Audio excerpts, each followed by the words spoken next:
morning, everyone. So I'm now going to present the market assessment of coconut water with natural fruit flavor.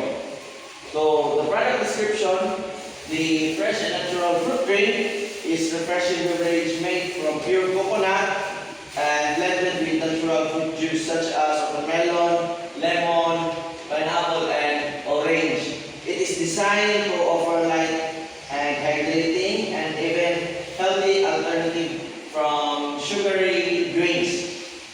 And it is also a product that does not rely on artificial colors or any preservatives. And about the market trend analysis of coconut water, coconut water infused with natural fruit flavor position at the intersection of two fast-growing trends. First is the rising global demands of coconut-based functional agents and beverages. And number two is the growing interest in convenient, shelf-stable, and natural fruit drinks such as sports drink, instant beverages.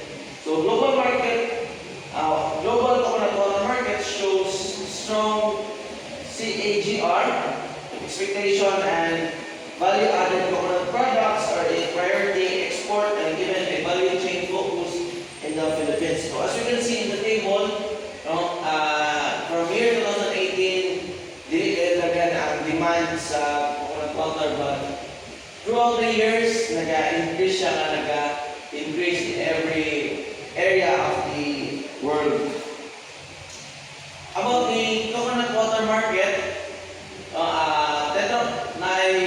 different packaging ang coconut water nga nasa market karon. Some of them are in Tetra Pak, in cans, in plastic bottles, in glass, and even in pouch. And example na is shop.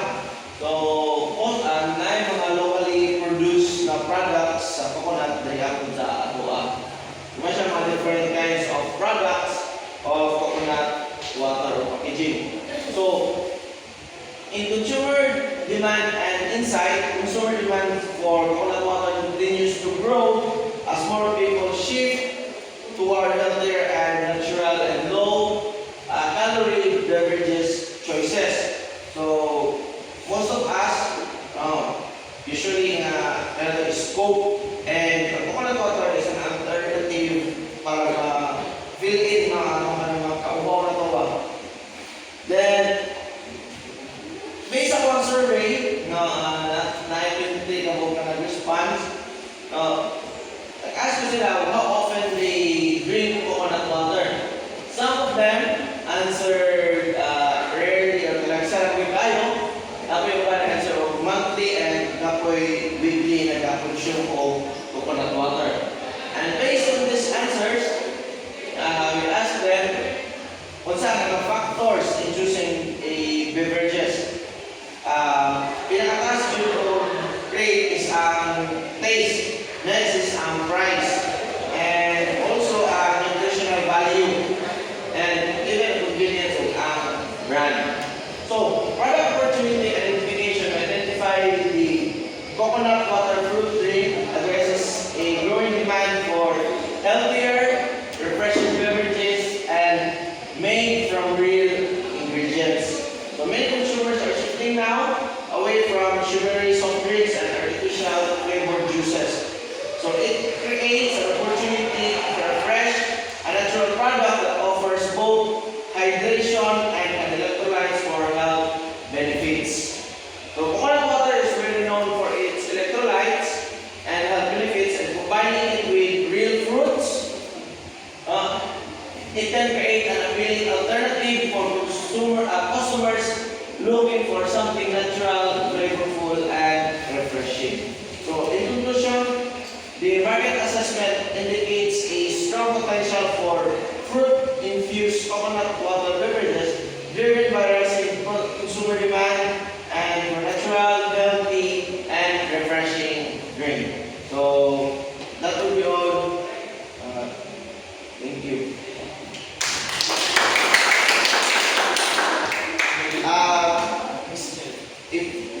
have any questions, you can ask what's a market assessment. Usually, the variety gamiton ani para mag-produce is wala din siya na-identify kung saan na variety kay pwede naman magkatong kanang local produce or nana sa market kanang dagko siya kay if magsulod ka ng business kung gagmay mo ang gamiton na buko gamay ra po ang sabaw so mas better kung dagko ang buko para mas maximize din po ang sabaw siya. Sige, sinabi question. Wala may question? Wala may lain effects kung mag-combine yung lahat sa fruits. So, based sa ako akong nabasa, no, wala man nun siya side effects. Instead, nga na siya additional na nutrient content kaya since ang coconut water is full siya of electrolytes na pwede mo replenish no, sa mga nawala na tubig sa lawas and additional pagin o fruit juice extracts which is good food sa ato ang health. So it is a win-win situation. So no, wala ko siya na kita kung sa ang further na study pero based sa mga articles is wala naman no kanang bad na impact. Depende siguro sa kahit sa fruits kung siguro o dili po siya pa-blend ba na doon. So, kawan niya, kung napag-trade, gano'n na yan, sama na magbawa ko pag buko or kung dapat magbuka na lang pag sa market. So, kung siguro,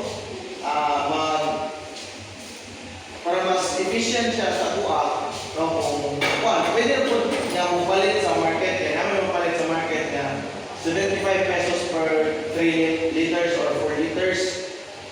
So, una, less ang imong effort o mababaan ang labor cost, although paliton na rin siya, pero in return sa imo, dali na po yung process. Kaya nakakapit ko sa taste yan ng ready na sa market, unlike ang fresh food. Ay, ang kanang paliton mo sa market, kaya namin sila pwede mo nyo mga dito ay pagbuha. Ayan siya. Pwede nga fresh din siya mo gamiton. Pili kang butong dito, mo ipabuha ka, ipabutang na mo siya sa pack. Ayan siya.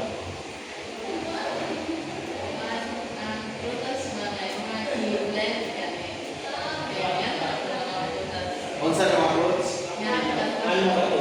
Ang ano ka to mga fruits? So, ang fruits nga akong idea pilion is ito watermelon, lemon, orange, and pineapple.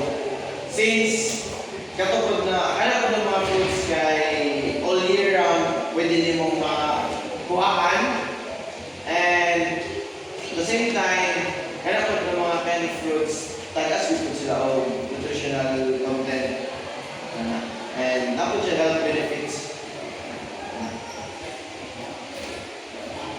and dali ko siya i-juice.